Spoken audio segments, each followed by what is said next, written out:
अब हम आपके SCERT की टेक्स्ट बुक के विविध प्रश्नावली के एक सवाल लेते हैं। सवाल नंबर है 10।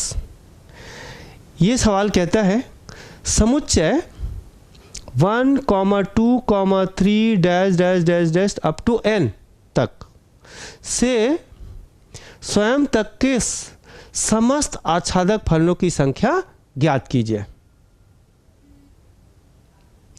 अब यहां पर बच्चों ये देखना है कि जो समुच्चय दिया है, मान लीजिए a is equal to 1, 2, 3, dash dash dash dash up to n तक। तो यहां पर आप देख सकेंगे कि इस समुच्चय में अवयवों की संख्या कितनी है? n है। अब n अज्ञात है, निश्चित नहीं है, तो इसको प्रतिचित्रण द्वारा समझाना या प्रतिचित्रण द्वारा प्रदर्शित करना संभव नहीं है। तो हम इसको क्रमचय के अवधारणा से समझेंगे। तो चलिए यहां पर समुच्चय A में अवयवों की संख्या अर्थात n is equal to n है। अब ये फलन कैसे परिभाषित है? प्रश्न में क्या दिया है? f such that a tends to a द्वारा परिभाषित है। तब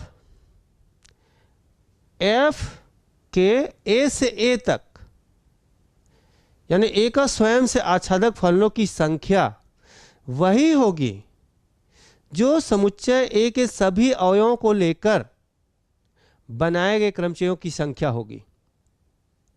अर्थात कुल फलनों आच्छादक फलनों की संख्या इज इक्वल टू npn।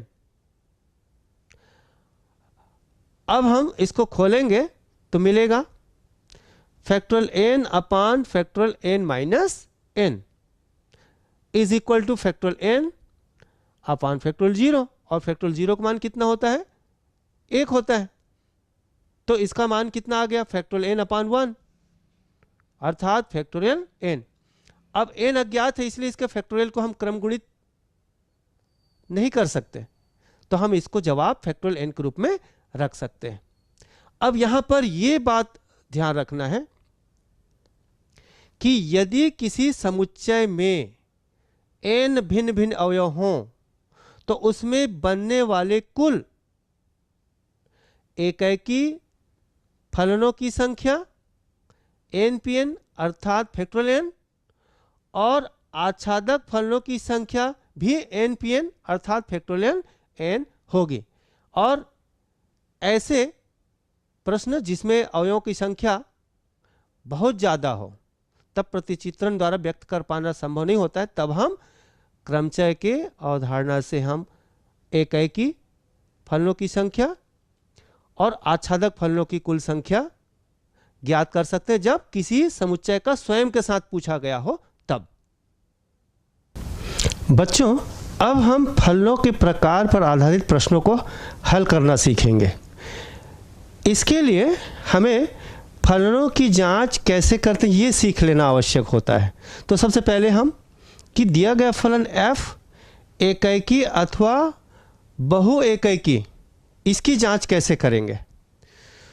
तो मान लीजिए एक दिया गया फलन f such that x tends to y, इसमें x1 and x2 belongs to x यानी प्रांत।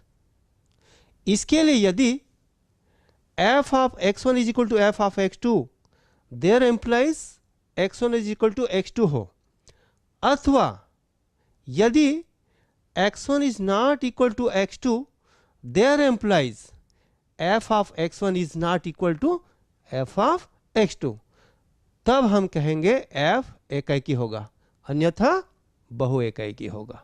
अब हम f आच्छादक है अथवा नहीं, इसकी जांच कैसे करेंगे? तो इसके कुछ स्टेप है, सीख लेते हैं। मान लो दिया गया फलन f such that x tends to y, तब हमें इसमें कुछ स्टेप है। पहला स्टेप है कि हम एक स्वेच्छ अवयव y belongs to capital Y यानी सहप्रांत अर्थात हम सह प्रांत का एक स्वेच्छ अवयव लेते हैं स्मॉल y। दूसरा स्टेप है f of x equal to y रख दीजिए। तीसरा स्टेप है कि f of x equal to y को सरल कीजिए और सरल करते हुए x का मान y के पदों में ज्ञात कीजिए। मान लीजिए यहां पर x का मान मिलता है x equal to g of y मिलता है। तब चौथा स्टेप इस जी वाई की जांच करेंगे, x equal to g y, इसकी हम जांच करेंगे। क्या जांच करेंगे? तो चौथा स्टेप है जांच करने के लिए कि यदि small y belongs to capital Y यानी सहप्रांत के सभी मानों के लिए small x belongs to capital X अर्थात प्रांत,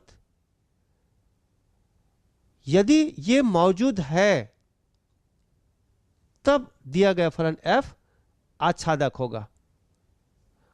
अर्थात सप्रांत के प्रत्येक अवयव का प्रांत में पूर्व प्रतिबिंब होना ही चाहिए, तब दिया गया फलन f आच्छादक होगा, अन्यथा नहीं। अन्यथा नहीं मतलब आच्छादक नहीं होगा, इसका मतलब क्या होगा? अंतरछेपी होगा। तो अंतरछेपी यूं ही पता चल जाएगा। आप आच्छादक का पता लगाते हैं, यदि आच्छादक है तब तो ठीक है इस स्टेप का, और इस स्टेप का पालन नहीं होता है तो अंतरछेपी है। अब हम इसका और एक वैकल्पिक विधि देखते हैं। वैकल्पिक विधि ये भी प्रतिचित्रण के आधार पर आसान होता है। हम इसमें इस विधि में क्या करते हैं, दिए गए फलन का परास निकाल लेते हैं, और यदि दिए गए फलन का परास उस फलन के सहप्रांत के बराबर आता है तब हम कह देंगे दिया गया फलन आच्छादक है, अन्यथा नहीं। ठीक है, तो दो ही स्टेप है इसमें। पहले स्टेप में क्या करते हैं, दिए गए फलन का परास निकाल लेते हैं और उसके सहप्रांत से मैच करते हैं। यदि परास यानी रेंज f का रेंज बराबर सहप्रांत तो आच्छादक, अन्यथा आच्छादक नहीं।